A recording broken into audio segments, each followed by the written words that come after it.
पास नहीं आना मेरे।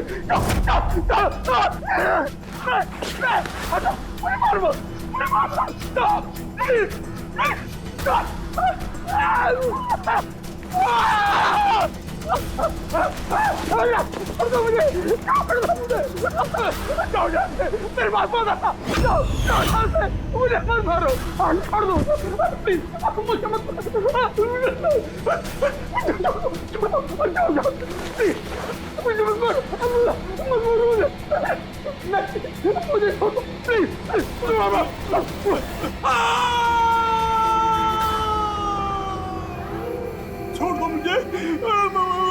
मारो मत मुझे।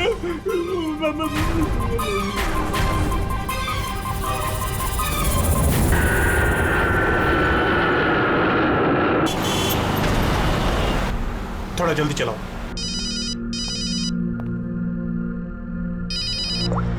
हेलो, इसवी प्रद्युमन है सर, एक खून हुआ है। खून हुआ? कौन बोल रहा है? शहर के मशहूर बिजनेसमैन जयंतीलाल जी का खून। जयंतीलाल जी का खून हुआ है? कौन बोल रहा है ये? देखिए सर, मैं कौन बोल रहा हूँ ये इंपॉर्टेंट नहीं है।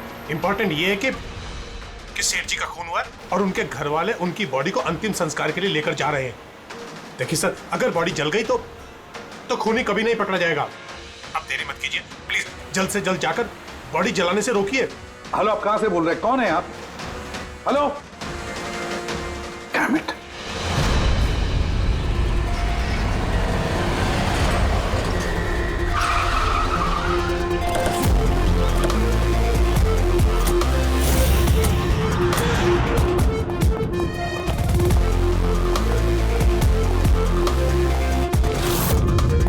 अरे कौन है आप लोग?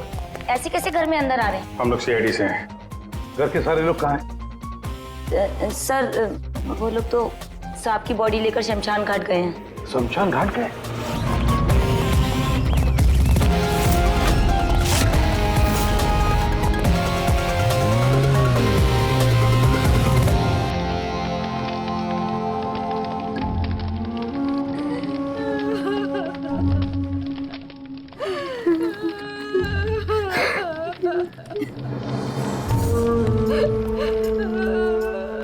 क्या बताऊं मैं, यकीन नहीं हो रहा कि जयंती भाई अब हमारे बीच नहीं है। 15 साल पुरानी दोस्ती थी मेरी। वो तो मेरे बड़े भाई जैसे थे। पता नहीं ये सब कैसे अचानक से हो गया।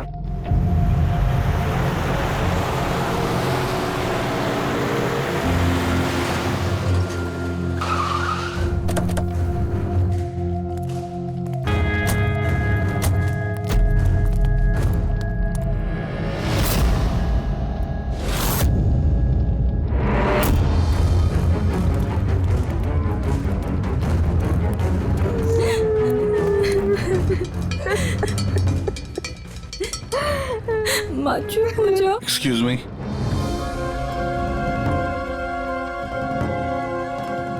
देखिए हम लोग सीआईडी से हैं। हाँ?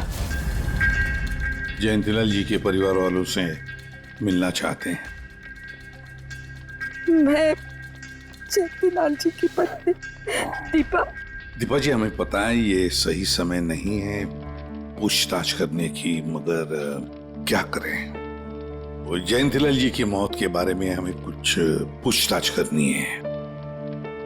पूछिए, क्या पूछना चाहते हैं आप लोग? आप सुशील जयंती, उनका बड़ा बेटा।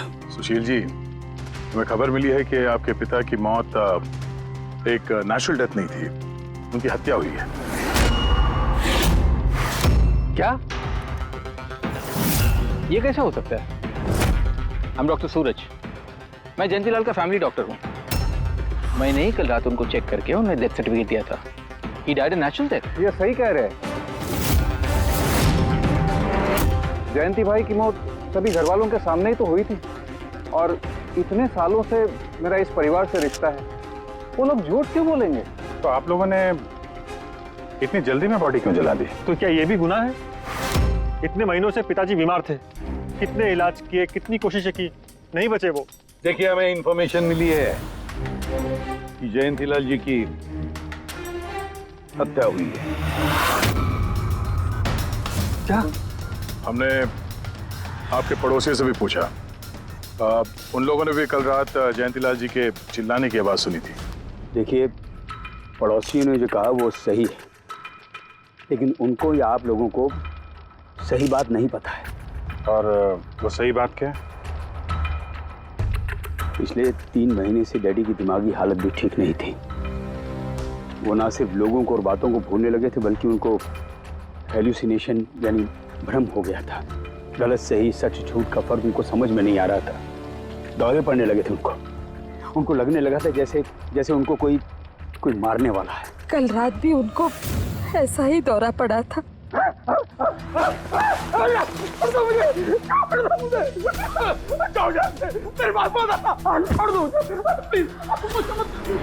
शांत, कूल। इंजेक्शन गई। फास्ट, कम, फास्ट। डैडी, शांत, रिलैक्स। कुछ नहीं होगा।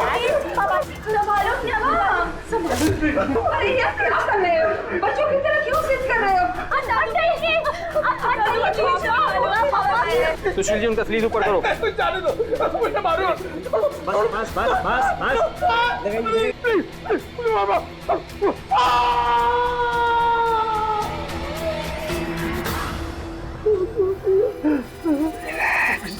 और इस बार अटैक इतना बड़ा था कि मुझे उन्हें बेहोशी का इंजेक्शन देना पड़ा और 2 घंटे बाद उनकी मौत हो गई। मैं आपको सारी डिटेल्स दे सकता हूँ, उनकी मेडिकल रिपोर्ट्स, मेडिकल हिस्ट्री, दवाइयाँ, सब कुछ दे सकता हूँ मैं आपको। हो गई तसल्ली आपको? अब हम अपना काम कर लें। इतनी जल्दी भी क्या है हेमंत? जरा सच तो सामने आ जाए।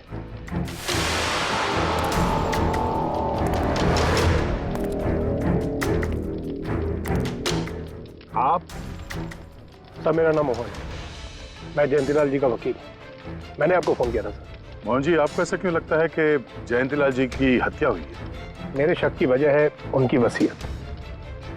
लेकिन ऐसा क्या है इस वसीयत में? सब कुछ, कि उनकी जायदाद में से किसको कितना हिस्सा मिलेगा। उससे क्या फर्क पड़ता है?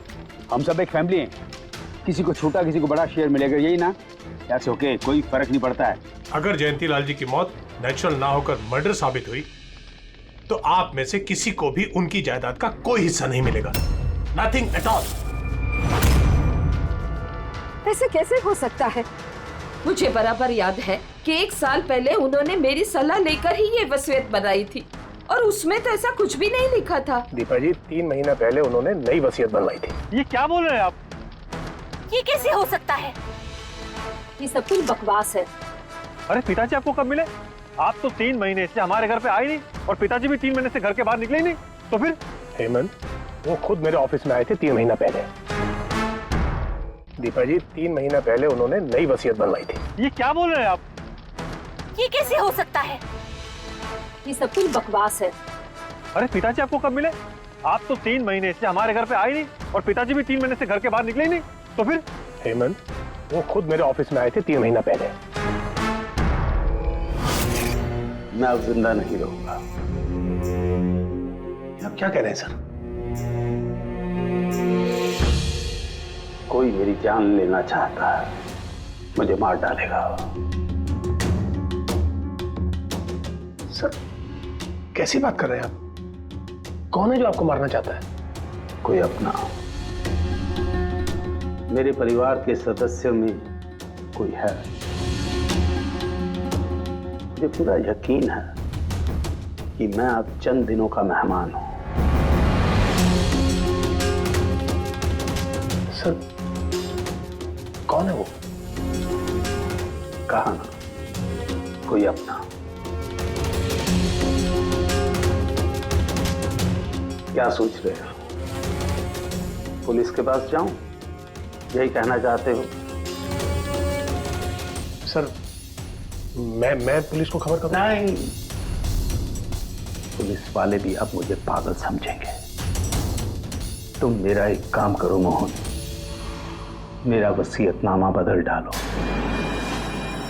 अगर मेरी मौत हो जाती है और मौत के बाद ये साबित होता है कि उसका कारण मेरा परिवार है, तो मेरा बिजनेस, मेरा पैसा, मेरा कुछ भी परिवार के किसी भी सदस्य के नाम नहीं होगा। सर अगर परिवार के सदस्य को नहीं मिलेगा तो किसको मिलेगा?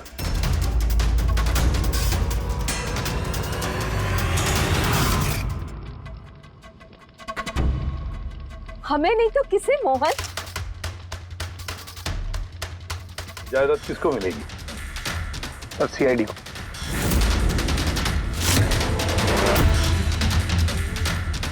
क्या बकवास कर रहे हैं आप? जी सर, अगर जयंतीलाल जी की मौत हत्या साबित होती है तो उनकी सारी जायदाद जो कि लगभग 5,000 करोड़ है वो सीआईडी को और पुलिस वेलफेयर डिपार्टमेंट को मिलेगी। ये क्या मजाक कर रहे हैं आप? ऐसा कैसे हो सकता है? हो सकता है अगर उनकी मौत हत्या साबित हुई तो। लेकिन उनकी तो हत्या हुई नहीं, हम वहीं तो थे, जो कुछ भी हुआ हमारे सामने हुआ है।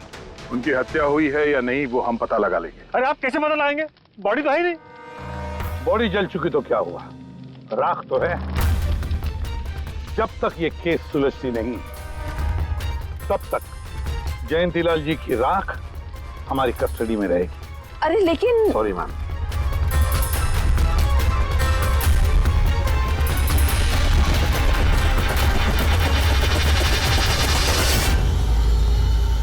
मोहन जी, सर जरा बताइए, क्या जयंतीलाल जी ने खुद आपसे कहा था कि उनके परिवार वालों में से कोई है जो उनकी जान लेना चाहता है? जी सर। क्यों? सर वजह तो पता नहीं, लेकिन उनको लगता था कि उनके घर वाले पैसों के लिए उनकी जान लेना चाहते हैं सर। बेटों से वो खुश भी नहीं थे। वो चाहते थे कि हेमंत और सुशील उनके साथ बिजनेस में हाथ बटाएं, उनके साथ बिजनेस करें, लेकिन ऐसा हुआ नहीं सर। ऐसा क्या हुआ?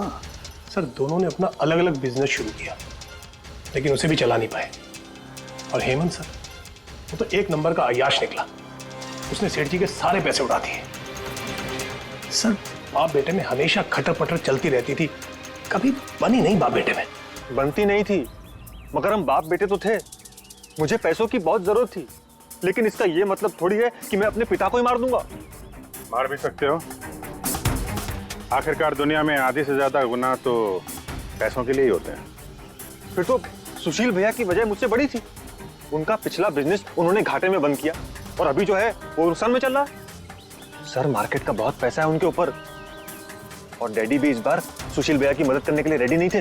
सर मैं मानता हूं कि डैडी नाराज थे, नहीं दे रहे थे मुझे पैसे, पर मुझे ये भी पता है कि वो मुझे और मेरे परिवार को मरने के लिए नहीं छोड़ सकते थे।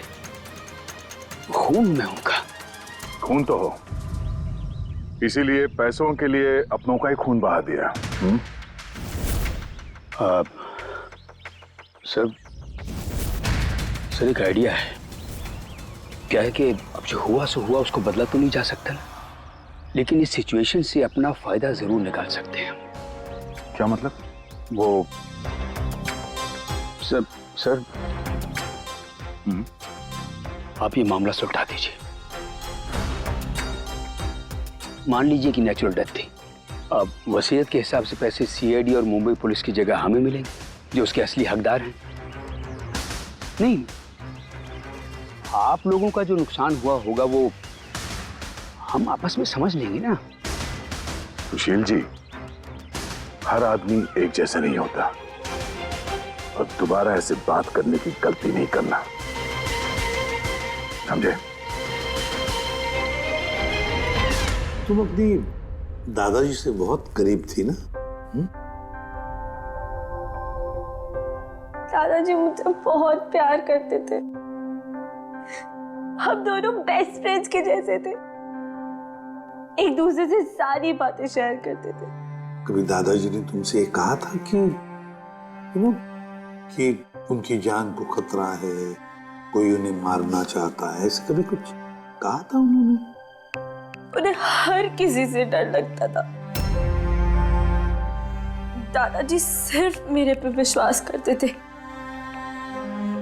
बाकी उन्हें सबसे डर लगता था। तो उन्हें लगता था कि कोई उन्हें मार देगा। चलो दादू, अब हम खाना खाना खाएंगे। क्या ये? चलो चलो चलो चलो दादू। मुझे वो सब लोग इसमें जहर मिला के मुझे मारना चाहते हैं। कौन मारना चाहता है दादू आपको? वो सब लोग मिले हुए हैं, सब मेरे खिलाफ साजिश कर रहे हैं। तुम मत खा, अरे फेंक देते, वरना तुम भी मर जाएगी। दादू आप मेरा विश्वास करो, ये खाना मैंने अपने हाथों से बनाया, इसमें कुछ नहीं है, इसमें जहर भी नहीं, कुछ नहीं है दादू। आप मेरा विश्वास करो। देखो देखो देखो, मेरे हाथों में खा रही हूँ ना, देखो देखो, मुझे कुछ हुआ, मैंने अपने हाथों से बनाया। चलो दादू, चलो चलो चलो, खाओ खाओ खाओ खाओ। गुड दादू, गुड दादू। चलो एक और बाइट, जल्दी से जल्दी से जल्दी से जल्दी से एक और बाइट खाएंगे। अच्छा है ना दादू? गुड गुड, चलो चलो। कितना प्यार करती है तू, मेरा कितना ख्याल रखती है, बाकी सब लोग मेरी दौलत के पीछे मुझे मार देंगे। दादू आपको कुछ नहीं होगा, आपका बहादुर बच्चा है ना इधर, मैं आपको कुछ नहीं होने दूंगी। देखो अब तुम घर जाओ, जाओ, और देखो किसी भी चीज की जरूरत पड़े तो मुझे फोन करना, ठीक है? जाओ।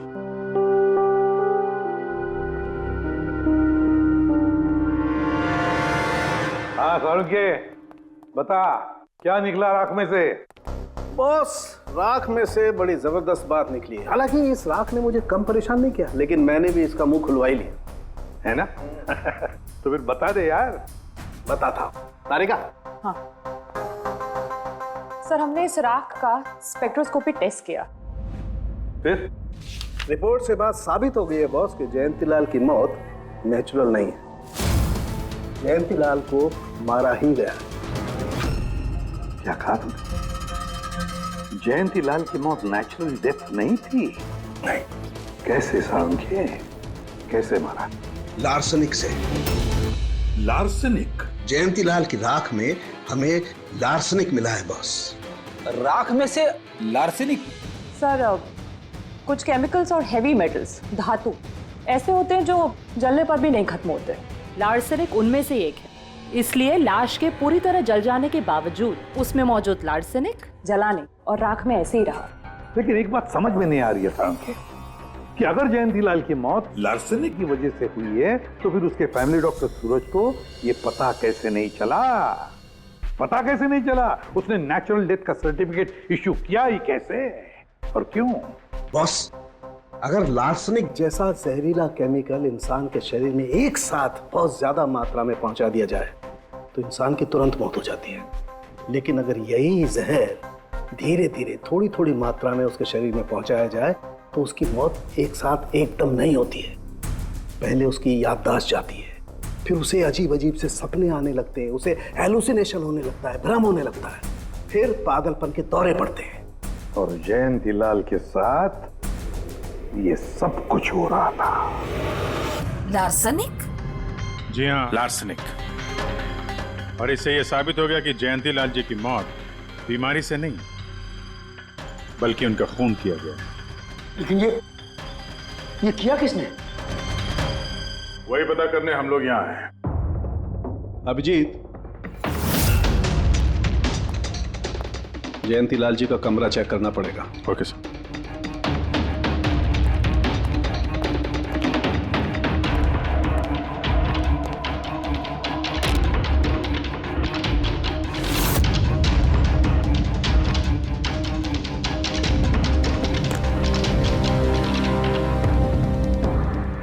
हम पे शक कर रहे हैं?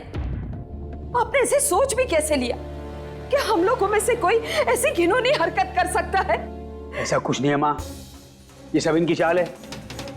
डैडी की प्रॉपर्टी इन्हें मिल जाए इसके लिए मनगढ़ंत कहानी बना रहे हैं ये लोग। बकवास मत करिए सुशील जी, दोबारा ऐसा बोला ना अंदर डाल दूंगा।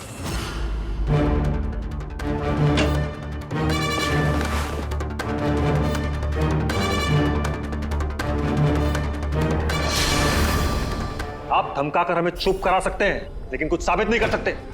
एग्जैक्टली। आप लोग ये सब कुछ इन 5000 करोड़ के लालच में कर रहे हैं ना? बोल चुके आप लोग, अब बस सीआईडी को अपना काम करने दीजिए। क्या मजाक नहीं चल रहा है? एक आदमी का खून हुआ है, खून। तो आप सबकी भलाई इसी में है कि हमारे साथ कोऑपरेट करें। अच्छा, अब सीआईडी धमकाने भी लगी है। ये धमकी नहीं है, ये आशी आशीष आशी बेटा, आशी क्या हो गया? आशी बेटा, आशी बेटा उठो। आशी आंखें खोलो, क्या हो गया तुम्हें? आशी आशी बेटा क्या हो गया? अरे जरा देखो इसे भी, क्या हो गया मेरी बच्ची को? आशी क्या हुआ? आंखें खोलो, हो गया? आशी बेटा, आशी बेटा, आशी। आशी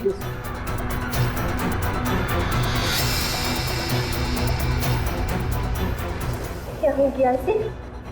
आशी इसे हॉस्पिटल ले जाना पड़ेगा फौरन। हाँ पंकज, क्या? माय गॉड, ये अच्छा ठीक है। क्या हुआ? ये डॉक्टर सूरज ने आशी के कुछ टेस्ट किए थे, पता चला कि उसके खून में भी लार्सेनिक है। लेकिन सर, लार्सेनिक आशी के खून में पहुंचा कैसे होगा? सर ऐसी कोई कॉमन चीज जो जयंतीलाल जी और आशी दोनों के कांटेक्ट में आई हो? खाना। अब आशी ने बताया था ना कि कुछ दिनों से जयंतीलाल जी का खाना वो खुद टेस्ट कर रही थी।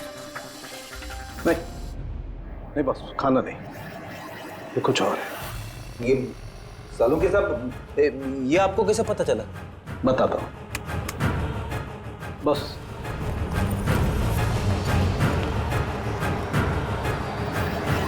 ये है वो बाल जो हमें जयंतीलाल के हेयर ब्रश में से मिला है। अब लार्सेनिक तो अधिकतर नाखूनों में और बालों में ही जमा होता है। तो जब हमने इस बाल के छोटे छोटे टुकड़े करके एनालिसिस किया तो रिजल्ट आया ये। और सर हमने इन टुकड़ों का एटॉमिक अब्जॉर्प्शन टेस्ट किया तो पता चला कि दूसरे केमिकल्स के साथ साथ इसमें लार्सेनिक भी है। अब क्योंकि बाल धीरे धीरे बढ़ते हैं इसलिए हमने इस रिजल्ट को कैलेंडर के साथ टैली किया। बॉस, तब हमें पता चला कि जयंतीलाल को ये लार्सेनिक 8 से 10 दिन के गैप में दिया जा रहा। और 8-10 दिन के गैप में? इसका मतलब जो भी है, जयंतीलाल को हर 8-10 दिन के इंटरवल पर लार्सेनिक दे रहा था, धीरे धीरे मार रहा था। और इसकी शुरुआत हुई बॉस 3 महीने पहले। 3 महीने पहले? सर हाँ, फिर तो खूनी जयंतीलाल जी के घर वालों में से कोई नहीं होगा। परिवार वाले 8-10 दिन तक इंतजार क्यों करेंगे? एक ही बार में मार देंगे। फ्रेडी, परिवार वाला भी तो जयंतीलाल को धीरे धीरे मार सकता है ताकि किसी को उस पर शक ना हो। सर पिछले 3 महीने से कुछ मसाज करने वाले आ रहे थे, मैंने बताया तो था आपको। हाँ, चेक कर चुके हैं हम उनको। उनके अलावा और कोई आता था क्या? कोई एक हो तो बताओ। उनके दोस्त, पुराने बिजनेस पार्टनर और ऑफिस के स्टाफ वगैरह बहुत सारे लोग आते रहते थे घर पे। जी, डैडी बहुत सोशल थे, लोगों से मिलना जुलना, पार्टीज में जाना उनको बहुत अच्छा लगता था। इसीलिए जब उन्होंने बाहर जाना बंद कर दिया तो लोग उनसे मिलने घर पर आने लगे। लेकिन इन लोगों को हम अच्छी तरह से जानते हैं सर, इनमें से कोई ऐसा नहीं कर सकता है। भाभी देखिए ना, ये कैसा निशान लगा है। 4 बार धोया, 4 बार छुटाया, फिर भी नहीं हट रहा। अरे ठीक से धो ले, साफ हो जाएगा। अरे भाभी कितनी बार रगड़ा, नहीं जा रहा। और जाएगा भी नहीं, क्योंकि ये दाग खून का है। खून? जी हाँ। सुनिए, आपके कुर्ते पे ये खून का दाग कहाँ से आया? आपको कहीं चोट लगी है क्या? क्या हुआ आपको? मुझे नहीं पता। अरे मुझे मेरे कुर्ते पर कहाँ से आया? मैं खुद हैरान हुआ था कल जब मैंने इसे देखा। तो कल लगी आपको ये चोट? नहीं, मुझे कोई चोट नहीं लगी। हाँ, जब मैं कल लोगों से मिल रहा था तब ये खून का दाग लगा मुझे।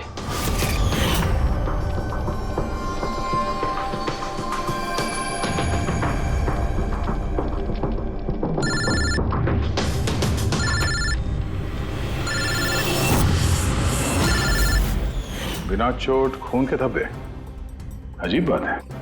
वही तो। और कुछ हुआ था कल? कोई खास बात? नहीं सर, और कोई खास बात नहीं। साहब एक बात अजीब हुई थी। क्या? कल सुबह मुझे गार्डन में कांच के कुछ टूटे हुए टुकड़े मिले थे। कांच के टूटे हुए टुकड़े? तो फिर? साहब उन टुकड़ों में खून लगा हुआ था। क्या? कांच के टुकड़ों में खून लगा हुआ था? जी। कहाँ पर है वो? अब वो तो मैंने कचरे के डिब्बे में डाल दी। इस कुत्ते पे खून, कांच के टुकड़े पे खून। कहाँ देखे थे वो कांच के टुकड़े तूने? ये देखिए, यहाँ पर मिले थे मुझे कांच के टुकड़े। यहाँ पर? जी।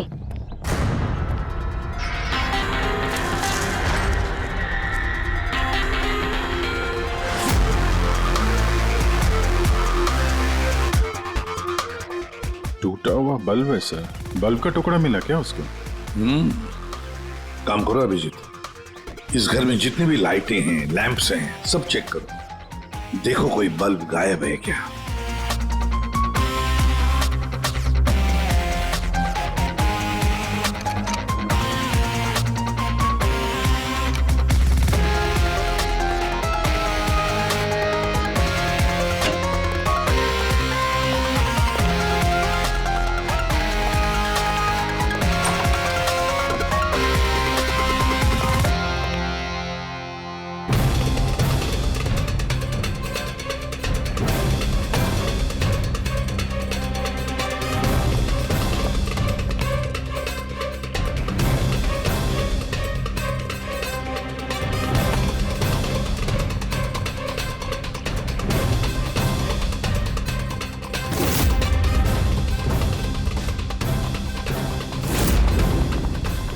सर, सब जगह देख लिया, कांच का टूटा हुआ सामान कहीं पे भी नहीं है।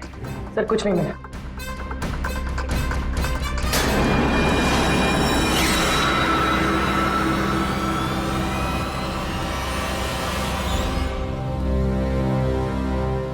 हाँ अभिजीत, ये सही, ये देखिए, यहाँ का बल्ब गायब है।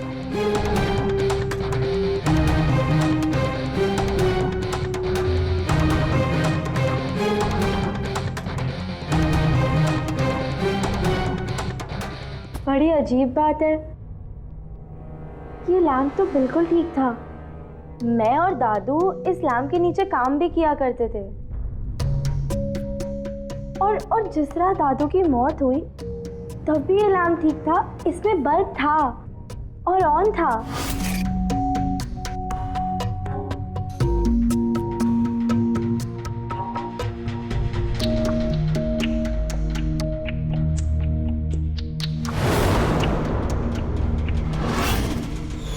तो फिर इस लैंप से बल्ब अचानक गायब कैसे हो गया?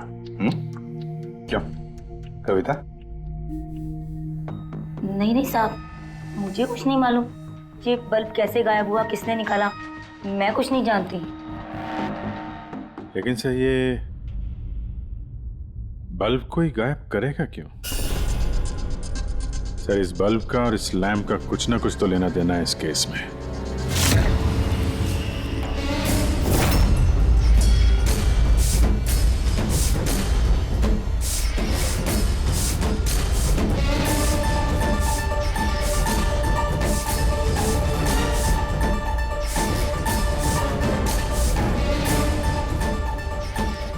बॉस, ये धब्बे देख रहे हो? ये धब्बे लार्सनिक के हैं।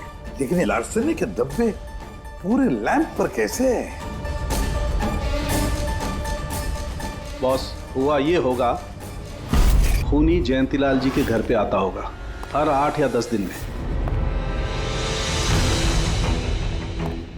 नमस्ते साहब। साहब ऊपर है अपने कमरे में।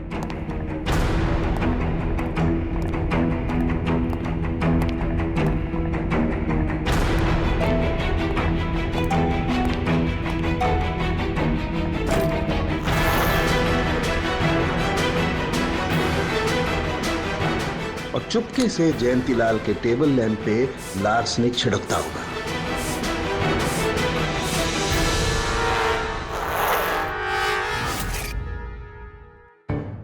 शायद जयंतीलाल जी हमेशा इस टेबल पर बैठ करके काम किया करते थे।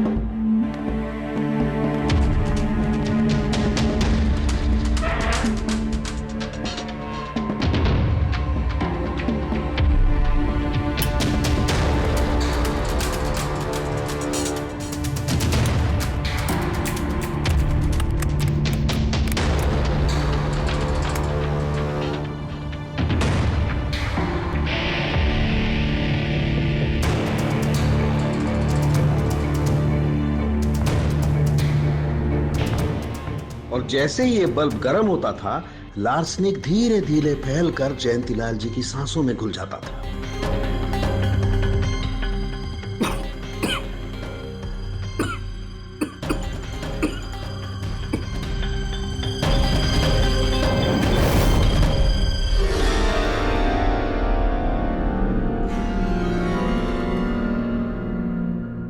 सालू के साथ आशी को लार्सेनिक का इतना असर क्यों नहीं हुआ? उसे लार्सनिक का इतना असर इसलिए नहीं हुआ फ्रेडी, क्योंकि वो यहां हमेशा नहीं रहती थी, कभी कभी आती थी अपने दादाजी के पास। यार, ये जो भी कोई है, इस जयंतीलाल के और घर वालों के करीब का ही कोई है, इसलिए वो जयंतीलाल की मौत के वक्त यहां मौजूद था, और मौत होने के बाद में सबूत मिटाने के लिए उसने उस लैंप में से वो बल्ब निकालकर अपने जेब में रख दिया होगा, और फिर सभी घर वालों से मिलते वक्त सुशील जी को भी अपने गले लगा लिया। जैसे सुशील को उसने गले लगा लिया, उसके जेब में जो उसने बल्ब छुपा के रखा होगा वो फूट गया, जिसकी वजह से उसके कमर में जख्म भी हुई, और उस जख्म से जो लहू निकला, जो खून निकला, वो सुशील के कपड़ों पर आया। मतलब सर, खूनी घर वालों में से कोई होगा? नहीं फ्रेडी, घर वाला तो नहीं लगता, और घर वाला होता तो बस जेब में रख के थोड़ी ना घूमता। ये तो कोई ऐसा आदमी है जिसके पास वही एक मौका था सबूत मिटाने का, वो चंद मिनट। घर वाला तो कभी भी निकाल लेता। सर, उस दिन तो कितने लोग आए थे यहाँ, खूनी का पता कैसे चलेगा? सर, उस दिन मीडिया के लोग भी आए थे, कौन आया कौन गया ये सब रिकॉर्ड तो किया ही होगा उन लोगों ने। तो चलो देख लेते हैं किस किस ने सुशील जी को गले लगाया था।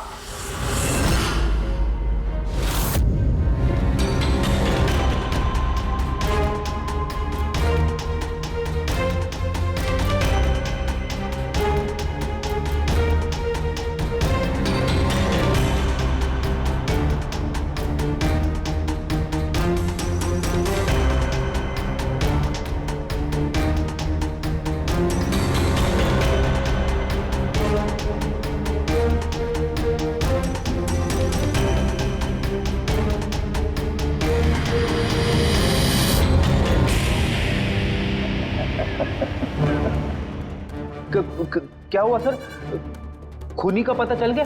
हाँ फ्रेडी, खूनी मिल गया। कौन है? फ्रेडी, इस आदमी की पूरी कुंडली निकालो, पता लगाओ पिछले 3 महीनों में ये कहां कहां गया था, किस किस से मिला था, क्या क्या किया है इसने, सब कुछ।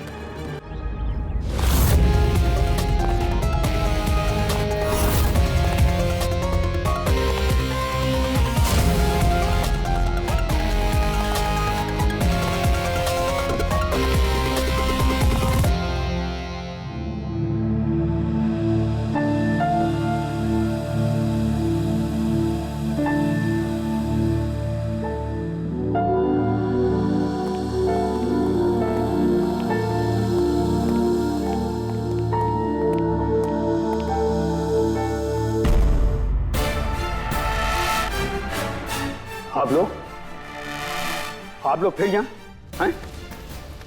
खूनी का तो पता चला नहीं होगा, कुछ छानबीन रहेगी होगी। नहीं नहीं सुशील जी, कोई छानबीन नहीं बची है, खूनी का पता चल गया है, और खूनी अभी इसी वक्त यहां हम सब के बीच मौजूद है। क्या? कौन है वो?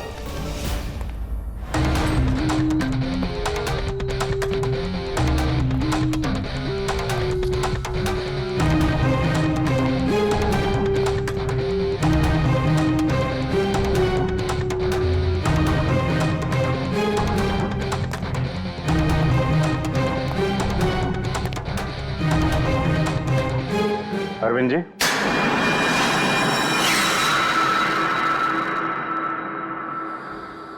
जरा उठेंगे आप? मैंने क्या किया? अरविंद जी, आपने क्या किया इसका तो पता हमने लगा ही दिया।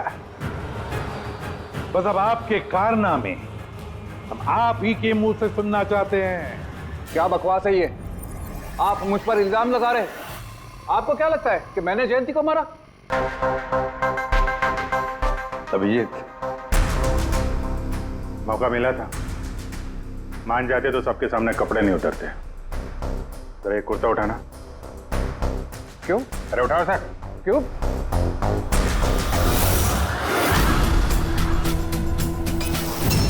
क्या है ये? निशान कैसा है? हाँ? कौन सी भाषा बोल रहे हो तुम? हिंदी में बोलो, हिंदी में। मातृभाषा है हमारी। भूल गए क्या? याद दिलाओ। हाँ? नहीं सर,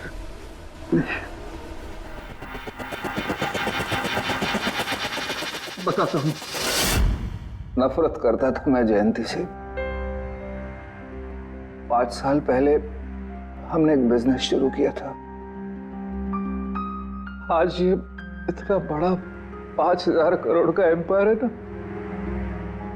वो मेरे मेहनत की कमाई थी। मैंने अपनी जिंदगी की सारी जमा पूंजी इस बिजनेस पे लगाई थी, पर जयंती की नीयत में खोट थी। उसने मुझे धोखा दिया, मुझे मेरी ही कंपनी से निकाल दिया। तब मैंने सोचा कि जब मौका मिलेगा तो मैं इसका हिसाब चुकता करूंगा। और वो मौका तुम्हें मिला 3 महीने पहले एडवोकेट मोहन के ऑफिस में, जहां पर जयंतीलाल जी भी आए थे और तुमने चुपके से उन दोनों की बातें सुन ली थी। अगर मेरी मौत हो जाती है और मौत के बाद ये साबित होता है कि मेरी किसी ने हत्या की है, तो मेरा बिजनेस, मेरा पैसा, कुछ भी मेरे परिवार के किसी भी सदस्य को नहीं मिलेगा। सर, अगर परिवार के सदस्य को नहीं मिलेगा तो किसको मिलेगा? सीआईडी को, जो मेरा मर्डर इन्वेस्टिगेट करेगा। मुझे लगा अच्छा मौका है। जयंतीलाल को मारूंगा मैं और शक जाएगा उसके परिवार पर। और इसीलिए तुमने जयंतीलाल की तरफ दोस्ती का हाथ बढ़ाया, एक नया प्रपोजल लेकर। क्यों? मेरे दिमाग में एक आइडिया था जिसके लिए मेरा उसके घर बार बार जाना जरूरी था।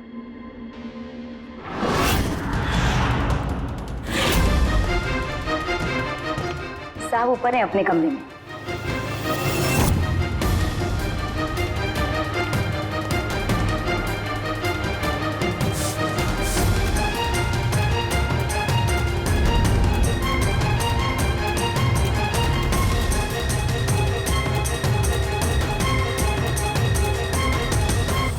लेकिन एसीपी साहब, आपको इन पे शक कब हुआ? दीपा जी, जयंतीलाल जी की अंत्येष्टि के दिन जो मीडिया कवरेज हुआ था, जो मीडिया वालों ने वीडियो फुटेज लिया था, उसकी मदद से जयंतीलाल जी के अंत्येष्टि के दिन घर के बाहर जो इन्होंने कुर्ता पहना था, शमशान भूमि पर वो कुर्ता बदल दिया गया था, क्योंकि उस पर खून जो लगा हुआ था। क्यों Arvind ji?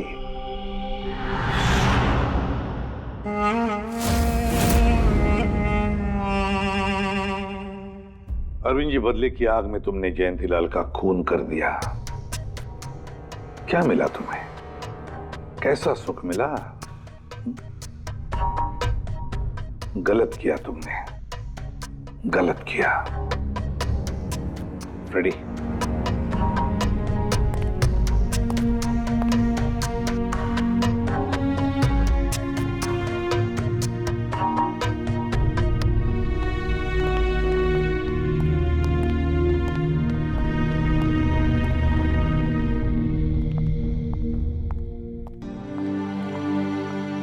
Thank you sir, thank you very much, and we are sorry, हम लोगों ने आपको काफी बुरा भला कहा। मैं दरअसल हमें लगा कि पैसों के चक्कर में आप हम परिवार वालों को इस केस में कल्प्रिट बनाने की कोशिश कर रहे हैं। नहीं, कोई बात नहीं। एसीपी साहब, मैं मेरे पति की अंतिम इच्छा पूरी करना चाहती हूँ। सीआईडी और पुलिस वेलफेयर फंड में मैं डेफिनेटली डोनेट करूंगी। Thank you very much, thank you. Thank you so much sir कि आपने मेरे दादू को इंसाफ दिलाया। God bless you.